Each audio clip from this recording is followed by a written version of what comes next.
Like he doesn't, button my vest, whatever. Everybody is allowed to find their own version of Pike hot. That's cool, okay? I have found mine in Bruce Greenwood. The rest of y'all, do what God leads you to do.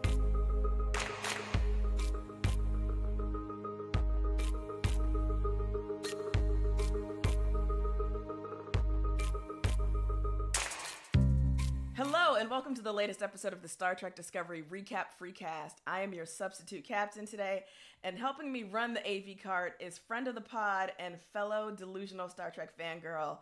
That's right, you remember her from before, Spock Jones, aka Francine Crockett.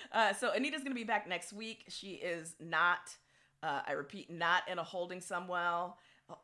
Not in a holding cell, I should say, somewhere in Section 31. Although the fact that I just stumbled over that should tell you that maybe she is. Listen, this is why I'm not in Section 31. I can't keep no secrets. Okay? Philippa Giorgiou would have kicked my ass out of a space lock in a minute. Like, I for real would have been put down. Francine, how are you doing? I'm fine. I'm doing really well. How are you? I am doing really well. I am very, very excited to have you on. And Anita is going to have to take notes when she goes back to listen to this episode. So one of the reasons that I wanted to have you back, apart from the fact that you're amazing and I love you, and folks who, our 3 listeners, loved you when you were on before, but also because, as I mentioned to Anita when we were discussing last week's episode, oh my God, they're going to Talos IV. What does this mean for, the original series episodes, the Menagerie, and like our understanding of Pike and Spock's relationship, etc. And Anita was like, come again? Because she never watched the original series. So that is right. So that storyline kind of smoothed past her by. So although I miss Anita, and although I look forward to her being released from, Section 31, whenever they decide to let her go, I am glad that I have you on the pod today, because I do feel you're one of the people, and no exaggeration, who, like, you're the person I come to when I have Star Trek questions. You've got an encyclopedic knowledge of Star Trek as a whole, but especially the original series, especially Spock. Hello, Spock Jones. So I will have questions, and I want you to break them down for me. And, if it so happens that our audience actually gets some benefit out of this, good. There ain't but 3 of them anyway. So this is really all about me. But before we put a Vulcan death pinch on y'all's brains, I want to let you know that Feminist Frequency has a brand new Patreon. That's right. We have started a new community over at Patreon, and it's going to allow us to be super engaged with you, our 3 devoted listeners. So if you want to help us keep bringing this warp core full of nonsense to the airwaves, please pitch in a few bucks at Patreon. That's patreon.com/femfreak to help us keep making all of our great podcasts. So that's Feminist Frequency Radio, the Star Trek Discovery Recap Freecast, and Cinema Ball whenever the U.S. government allows that to return. So let's get into it. So on this week's show, we're going to be giving you our thoughts about episode 8 of season 2, If Memory Serves. So to get into it, let me hit you with a little captain's log. Spock and Burnham head to Talos IV, where the process of healing Spock forces the siblings to confront their troubled past. But unfortunately, not those terrible Party City wigs. Stamets desperately tries to reconnect with an increasingly disconnected Hugh, while Tyler struggles to shed the crew's suspicions of him due to his past as Vogue. Francine, let's get into it. Give me your first impressions. So my first impressions for me with this episode, I got a little consumed with some tiny details. Good. Talk about good. There's nothing I like more than like those little things that just niggle away at your brain. They do, and I think where you're like, listen, I know you gave me 45 minutes, y'all did your best, but frankly, the way that this crew member was walking in the background, I didn't like how their uniform was hanging. I thought that this was against regulation, and frankly, I'm never gonna watch it again. So that is exactly true. So there were several little things that just bugged the hell out of me. And, but I do have to say, overall, I really love this episode. I think it's the first one of the second season that I really, really like. Not that I didn't like the others, mostly because of we were going to see more of Spock. I was like, oh, finally. It has taken us quite a bit of time for this all to get started. I am happy that we are now kind of finally in it, and the whole, we can start to get some more progression on why Spock is involved in this whole Red Angel storyline, because for a while it did seem like just some really basic ass fan service, like, oh, here's a beloved character, this kind of, inoculates us against those people who are saying Star Trek Discovery doesn't feel like Star Trek. And I'm like, if you are just going to show us short clips of this Munchie-Chi, like, that's not going to be enough for me. Make sure you use him. So yeah, I'm glad that we've gotten to this point. What's a Munchie-Chi? What do you mean, oh my God. You remember those little dolls? It was like a little, like, monkey thing, and it was like, it had like furry hair. Whatever. Y'all, if you don't know what a Munchie-Chi is, Monchichi, Google it. Okay. Francine, Google it when we're done. Okay, because I'm thinking that's a figment of your imagination. Anyway. I didn't. You know what? Anyway, please tell me. Give me some more. So, I have to give a shout out. I don't think I did last time, to Giorgiou Phillips, the costume designer. Yeah. I cannot believe how wonderfully, beautifully creative she is. Oh, yeah, absolutely. Love all of the designs, especially the Empress's outfits. Of course, we talked about that last time. Did you see her boots this episode? Oh my God, I'm gonna die. I was tripping on her earrings. I don't think I had noticed her earrings before. This wasn't, her level of accessory game is not a deal breaker for me, but from top to bottom, she is flawless. Just flawless. Absolutely flawless. Which brings me to Vina's costume. And I know that the Talosians, aren't fashion designers or anything like that, but one of those little niggling things, props to my girl Giorgiou, but why the hell is Vina wearing like 3-inch fuck me pumps? Okay. Did the Talosians think of that one? Girl. No, girl. Okay? Girl. Okay? Girl. I had the same question. And it wasn't even like, oh, Vina wasn't wearing those in the original series episodes where we saw her. It wasn't even an issue of that for me. I was like, why? Just why? Why? Well, tipping around in that rocky planet, as she walked up to the shuttle like she was on the wrong way. Okay, and she knew, like, even if she was like, oh, gotta get my fuck me pumps for when I see my boyfriend, Christopher Pike, right? She knew Pike wasn't there. So, like, why you going to the trouble of, shoving your feet in those torture traps, walking over that ground at Yosemite when you know it's just Spock and some random woman you've never met before? Like, it just made no sense. On the other hand, she might just be a projection, so it doesn't really matter what she has on her feet. She might not actually be real. In my opinion, who knows? But I just lost my train of thought.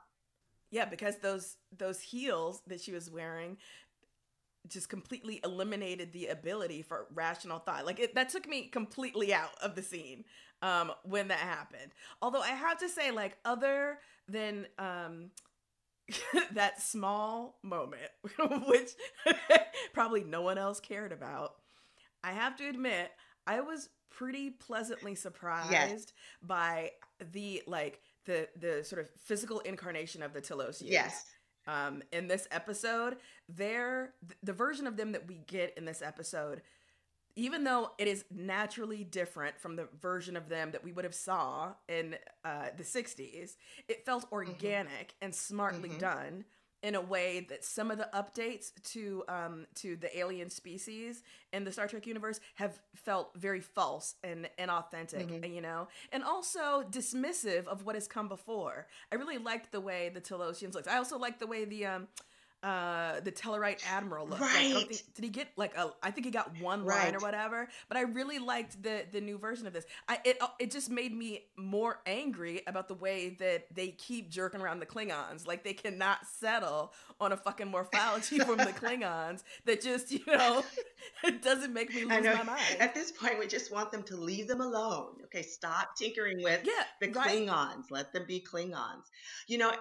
The other thing that pleasantly surprised me, even with the 3-inch heels, when Vina showed up, I was like, oh, here we go with the superfluous blonde that they have to trot out. And are we going to have a huge ass storyline with this woman? But she wasn't. She didn't take up too much time, and she was intelligent, and I think the character was well done. I wasn't rolling my eyes with the whole sort of romance between her and Pike. That part felt real, and I was actually very pleased with that. And the reason I paid so much attention to that, because I'm still mad at Alex Kurtzman about what he did to my show Sleepy Hollow, which was that just completely fucked up. Girl, I have been rewatching Sleepy Hollow today. Really? Are we sharing a brain? I mean, he just that first season was just beautifully batshit wonderful, silly, scary, smart, funny. Second season, what the hell? I mean, I just couldn't. Anyway, so that's why I focused on. I was a little worried about the introduction of a female character that might take the attention off Burnham. And what I have to say about this episode, I'm glad they drew the focus back into Burnham and really showed more of her relationship with Spock. My sister texted me, and she just was saying that, what did she say? It was nice to get the backstory to Michael and Spock's tension. She really liked that. I did too, Shout out to Michelle. Maybe I will stop asking you to be on the show, and instead I will start asking her, because I think it will be a useful counterpoint, because Anita and I, week by week, are like, oh yeah, we like this a little bit more, or I really like this, but still, this show is straight banana soup.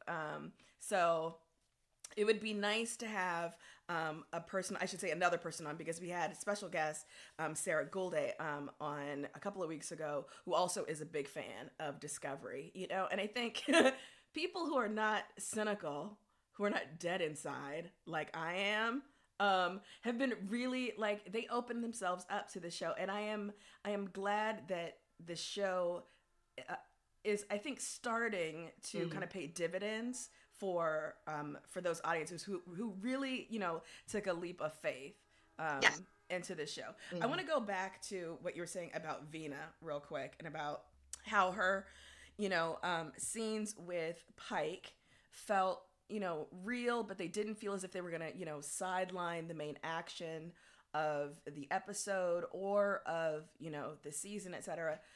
So as someone who is a original series fanatic, what did you think of this episode as kind of, a primer for the Menagerie? Because, I have to admit, I thought it was pretty well done. It was a pretty decent primer. Like, if you've never seen the Menagerie before, you do get at least a thumbnail understanding of, who the Talosians were, or are, and what they're capable of.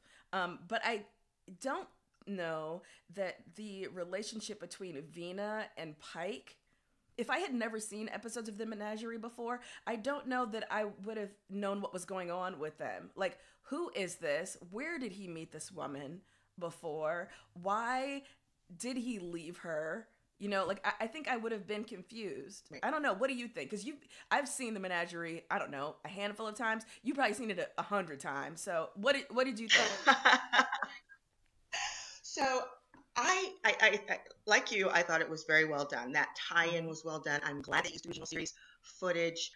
Wasn't that dope, that opening? I was so happy with it that it overcame my initial reluctance to have to follow a storyline that included Pike and Vina So now I'm curious about what happened. Vina did say something like, well, the Talosians decided that we weren't suitable for each other. Yet in the original series, the Menagerie, after Pike's accident, they brought him to Talos. So it could mean that this is before Pike's accident.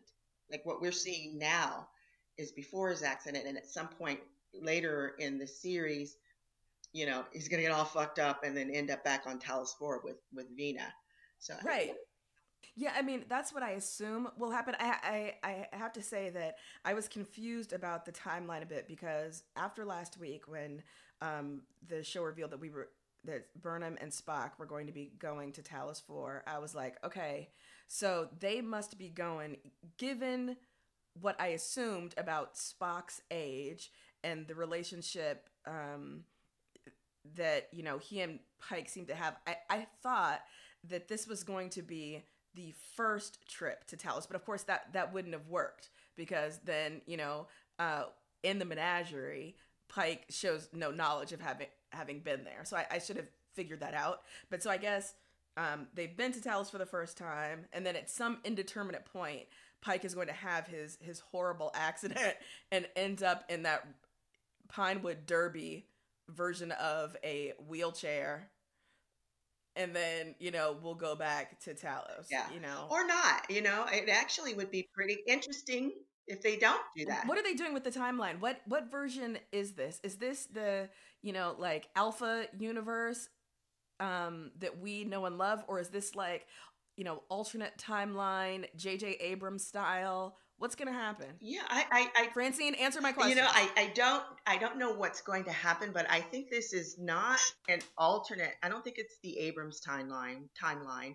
I think it is happening at the same time as the Menagerie in the original series. So, you know, Spock is on the Enterprise. Both Burnham and Spock end up in Starfleet, which, you know, I think is also pretty dang interesting. Was he following his sister? Was she following him?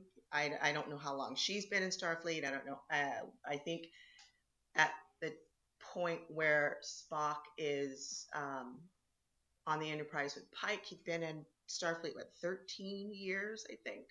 Yeah, I think it was 13 years because in Journey of Babel, Amanda says, you haven't talked with your father for, I think she said 18 years. So anyway, I don't want to get too caught up in the detail of that. That's why I brought you on for the details, but that's okay. I won't put you on the spot about that. Right. Let me ask you this then. So apart from everything that's going on Talos, what else stood out to you in this episode? I mean, we've got some really tense scenes between Hugh and Stamets. Yes.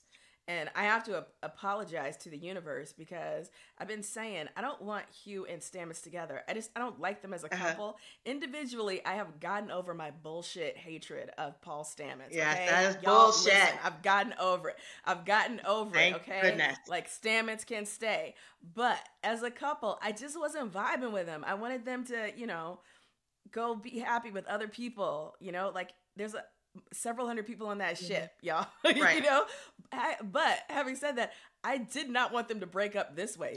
That scene between them was brutal to watch. It was so sad. It was so sad. And I am so glad that the writers did not take the easy way out between them, that they are honoring the fact that Hugh has gone through something that no one else has ever experienced, and that this would completely break your brain and your sense of who you are. And you would not, even if you wanted to, you would not be able to just start again where you left off, you know? Yes. And I think it's too easy. Like, shows like this often tend to do the kind of like hand wavy mind wipe on the character and by extension the audience, you know? And 2 episodes later, you be forgiven for having forgotten that it ever happened. I'm so glad they're not doing that. Yes, I am really glad they didn't do the happily ever after with Stamets and what's his name? What's Stamets' boyfriend's name? See, I don't even remember the guy's name. Hugh Hugh. Colbert, and it's his husband, not just his boyfriend. Okay, sorry, his husband. See, this is how much I am not that into Hugh.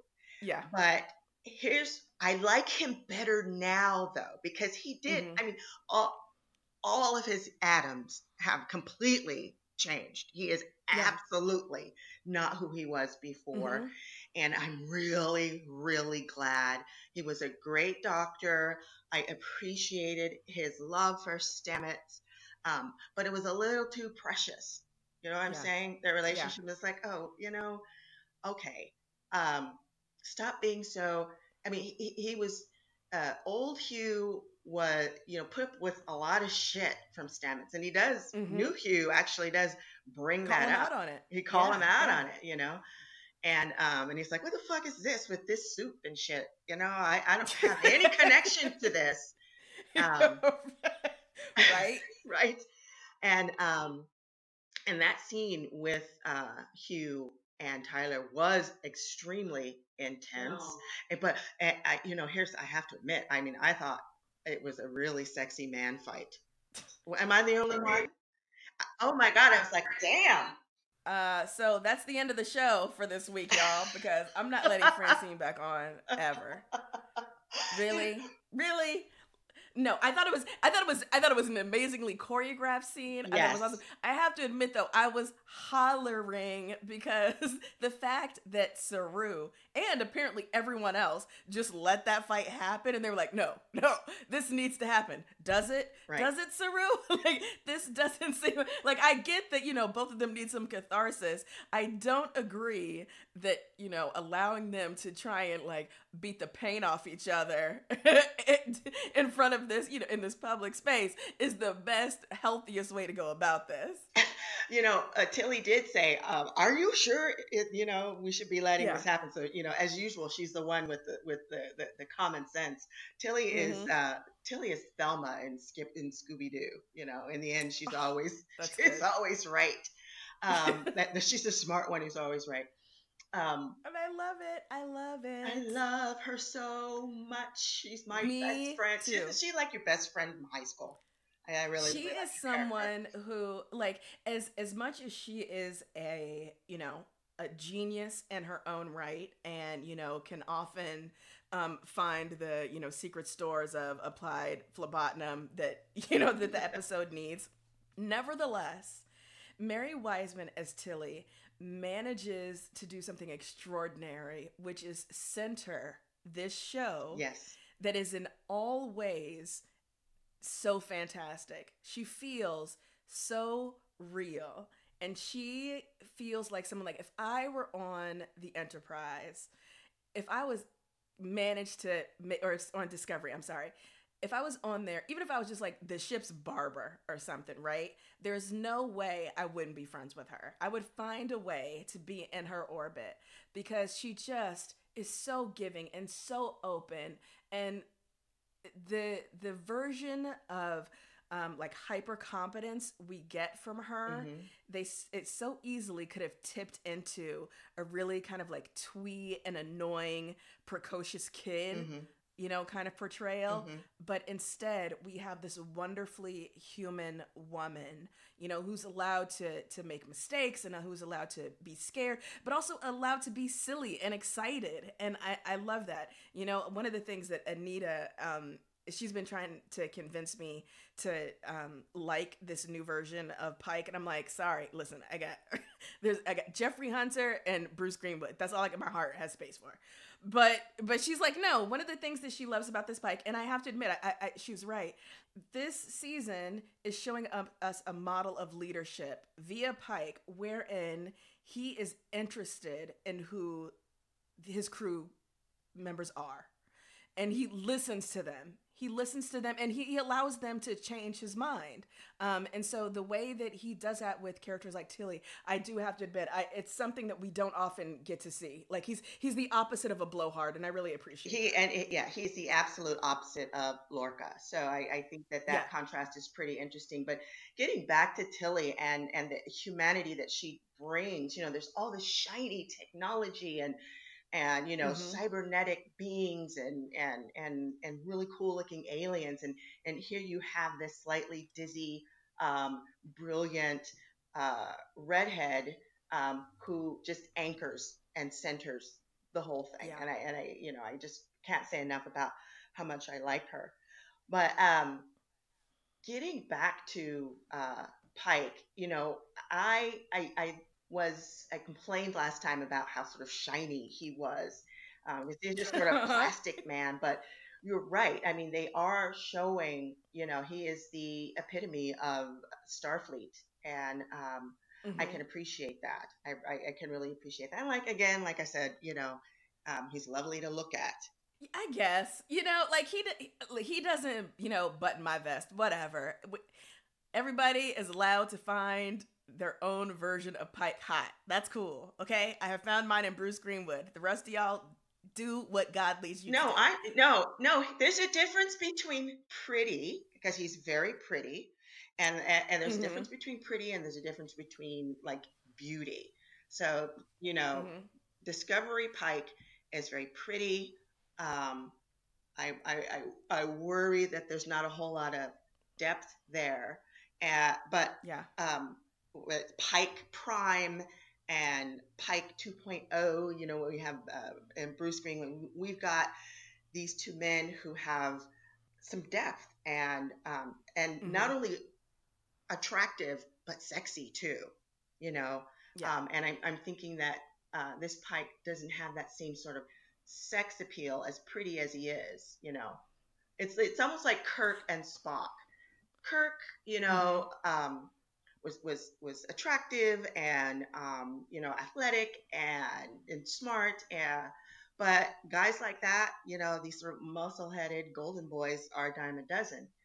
You can contrast that with the sheer impact of the first time you see Spock, and Mm-hmm. and just the sort of beauty, the unusual beauty of Leonard Nimoy.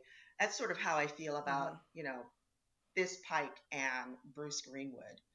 Um, Yeah.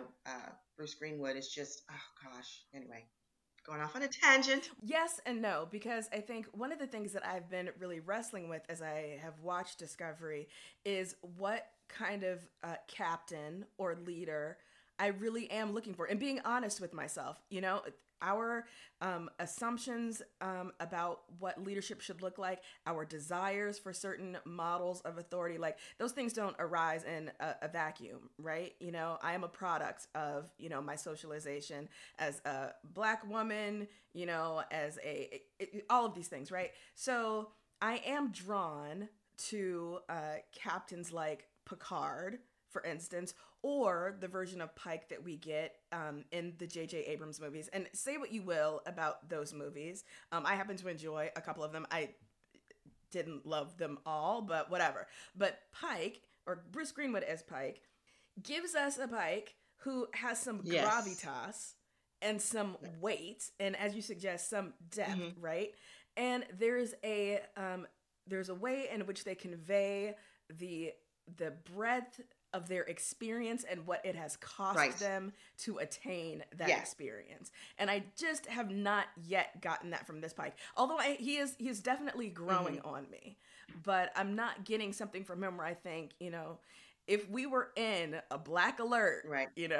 and I really did feel like my life was on the line, if someone had to make a difficult, hard decision, I don't yet know that I see this version of Pike filling me with a lot of Right. confidence. Right. You know? Right. I actually would put my life in Lorca's hands, even knowing who he was, because if I know, and that's messed up, right? Like knowing what we know about Lorca, I would still feel like, and it I'm sure part of it is just that he's more he seems more no, no, decisive, because right? in But because Lorca's out to save his own ass, and so I'm gonna be well, behind the that's guy true. who's trying to save himself. That's the guy. I'm not gonna sacrifice. I think this Pike was just like sacrifice. I'm like, fuck that shit.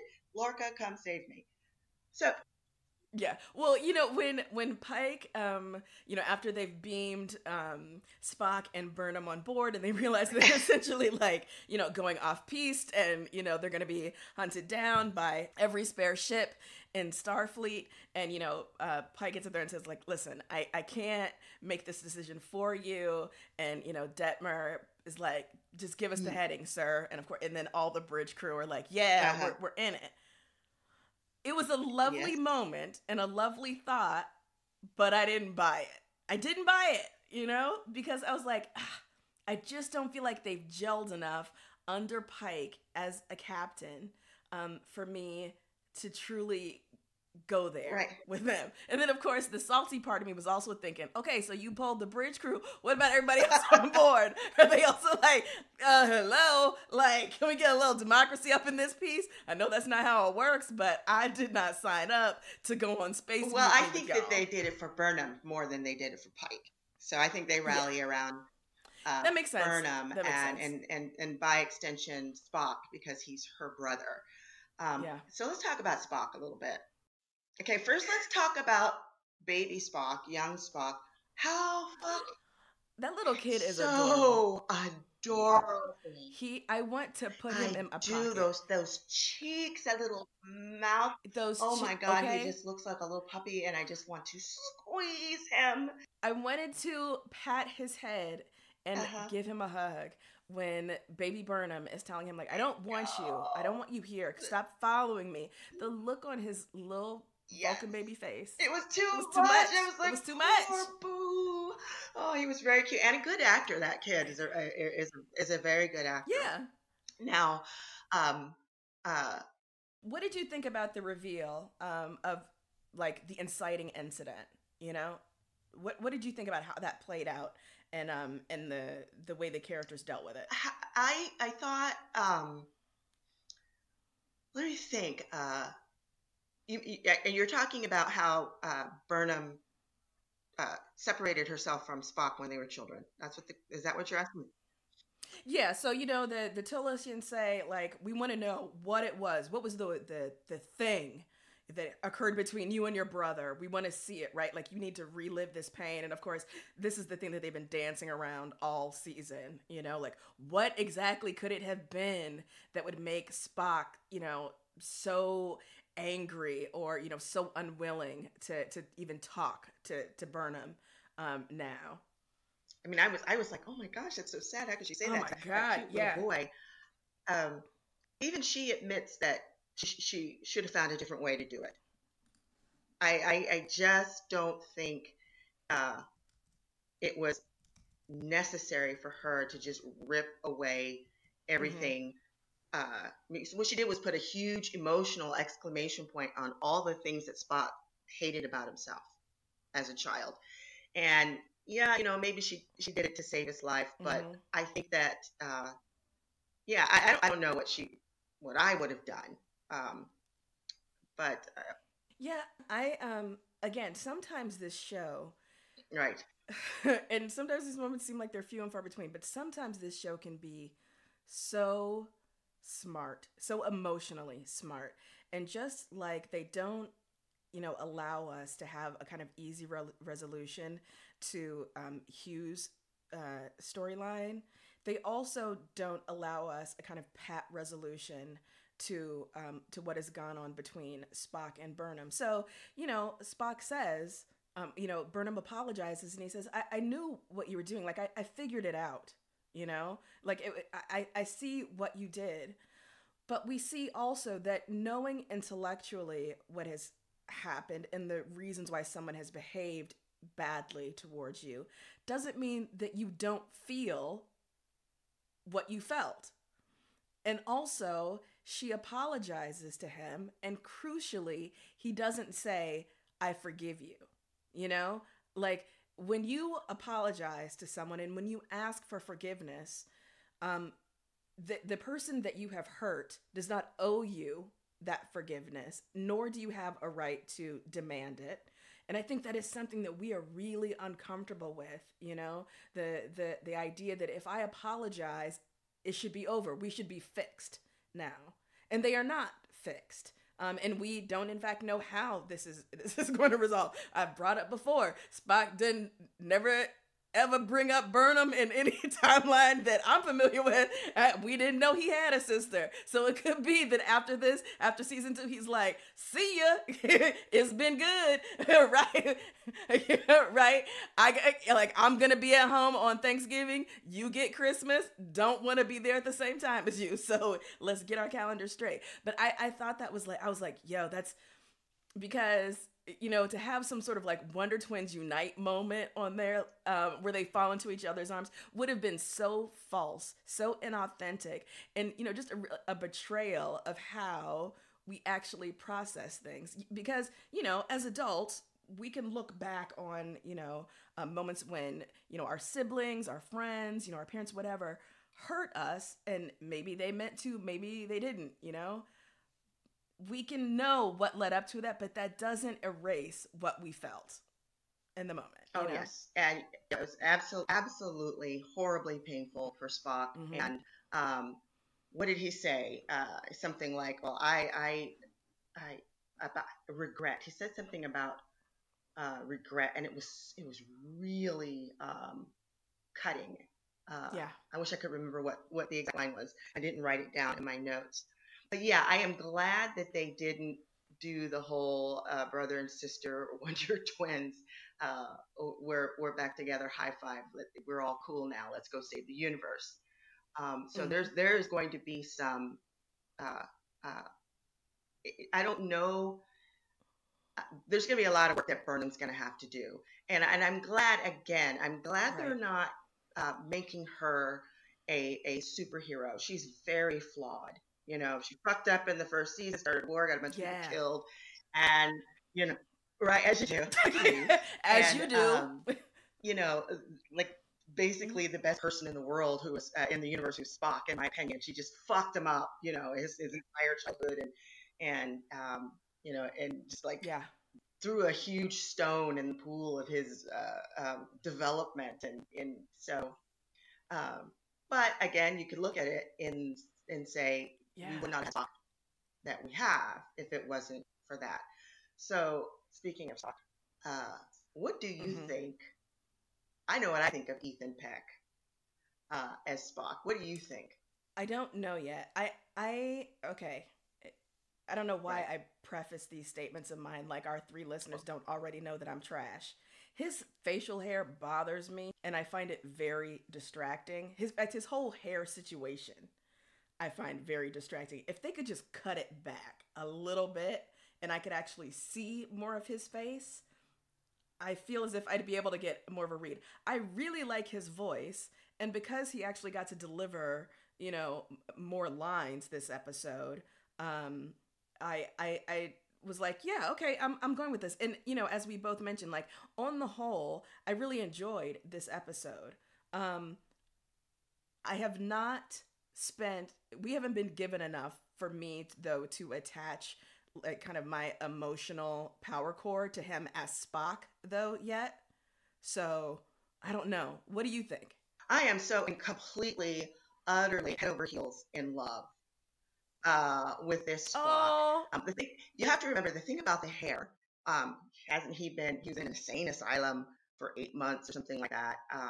And also, Burnham brought up the whole beard thing. And there was a little moment of brother, sister, TC. Listen, I'm not talking about realism, okay? I get that the man may have not had access to a razor. I'm saying, for me personally, that beard is distracting. So, I'm going to need them to cut that shit back a couple of space millimeters for next week's episode. In my opinion, he's beautiful enough to pull it off. The other thing I'm pleased about is bringing back the beautiful Vulcan in the original series. And I don't know what the hell happened in Next Generation. Those are some ugly ass Romulans.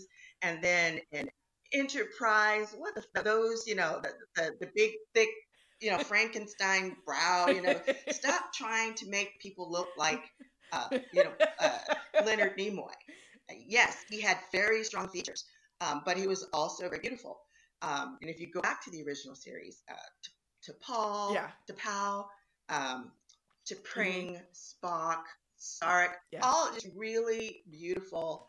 But I'm eager to see how Ethan Peck develops this Spock. It's off to a really good start. Finally, I'm so glad they got the look right. They did a great job, I think, too, with Zachary Quinto, but he did actually kind of have to grow on me because there were some differences that I didn't appreciate. Like original Spock had those beautiful hands, right? And is really attractive as Zachary Quinto, as he didn't have that. So for me, those were important details. Like the big, beautiful ears and the pretty hands, and all the hair and that lean physique. They got that right with. I'm very pleased with that. Yeah, physically, again, I can't tell what's going on in the facial area. It's a mystery to me. But apart from that, like the lankiness, that kind of like, his incredible height, in the way he moves his body. I think, yeah, like I'm ready to let him have it. I don't know how many. This is episode 8. How many episodes do we get? Like 16 in this season. It's not a full like 21. 22, like typical American season. So I think we're probably close to halfway done. Right. So. I love the moment in the shuttle bay when Pike greets him and Burnham, and Spock says something about even when we are running into danger or something like that, and he smiles.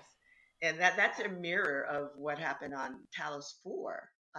When they first landed back in the Menagerie, and Spock sees the flowers and he smiles, and they repeated that scene with Burnham seeing the singing flowers of Talos IV. It was and I thought it was a nice kind of callback to the way that Kirk would like gently rib Spock for smiling or making a joke or whatever. It was this I was really pleased with this episode, y'all. I know this is amazing news coming from me. Like, I've been getting, more and more into it, whatever, but I have very few complaints except for those jab time heels that Vina was wearing on Talos. Wait, can we talk again about the Empress? Yes. That captain in Section 31, Leland. When he's talking, I just get the sense that the Empress is like, you don't know who you're fucking with. Oh yeah, because he doesn't. He has no, and he's someone who clearly like has been invested with power and with resources that he does not himself have like the inner strength to wield. And he certainly doesn't have the ability to play the long game the way that Philippa Giorgio does. Like he is seriously like JV football, and she is NFL. Like she is just playing at a level he cannot appreciate. Yes. He's a complete rookie. There was also too the scene with the Empress when she is talking with Pike. And he says about Burnham, and she's like, "Why would I lie?" And I was just like, "Because you're you." Yeah, right. That is what. Yeah, and like we all know that. So what? Oh my gosh. Okay, Francine, this has been great. We have not talked about so much, but that just means I need to have you back on again at some point, because. Like, I really do. I'm excited again after a break of about 4 episodes. I'm excited again about where we're going with the Red Angel. So I had someone on Twitter. I'm blanking on your Twitter handle right now, but I'll put it in the show description. Who had a theory that I'm seeing that other people share. I will not tell you what it is, but I will say you will want to go if you have not watched these short treks. And I'm saying this to the audience, if you have not watched the short treks, I think they are proving to be really indispensable to our understanding of what's going on in season 2. If you don't have time to watch all of them, just watch Calypso. Watch the episode or the short episode Calypso, and you'll immediately know what this fan theory is regarding who the Red Angel is. So I just, very cool, and it was something that I had not thought about because I was like, it's gonna turn out to be Michael or whatever. But no, I don't want to, influence people's, viewing of the short tracks if they haven't seen them yet. But hit me up after you, and then be like, yo, I totally see where you were going with it, and then we can all clap and thank the person who hit up my Twitter feed. Francine, I'll tell you off the air. Okay, so I'm going to give you a real quick hair report, folks, before we wrap up. And I say real quick, it's super quick. The only thing I have to say about hair, because I'm tired of talking about Burnham's beat-down wig. I appreciated how, because they had just come from Vulcan, it looked like she still had her Vulcan brows when they were on Talos. Like, those are definitely, like, more severe, more geometric brows in this episode than she typically has. I appreciated that. So, that's it for the hair report this week. So that is it, folks. You made it. You made it. Francine made it. I made it. Join us next week and every week to see what's up on the USS Discovery. Big thanks to my girl Spock Jones, Francine Crockett, who you can find on Twitter at Spock Jones. And this is a treat, and you are gonna want to check out her blog. That's spockjones.blogspot.com. If you want to yell at me about my opinions, you can find me at Give Saru His Own Command, or you can find me at Ebony Aster. And hey, if you like the show or our main show, Feminist Frequency Radio, please help us keep making it. Head over to patreon.com/femfreak to become a show backer and get access to exclusive perks. You know what else would be great? If you would rate and review the show so other folks can find it. Big thanks to our producer, Taylor Simmons, and Sarah Norales for technical support, and Ray Abelard for design and wizardry. We will see y'all next week. Bye. Bye-bye.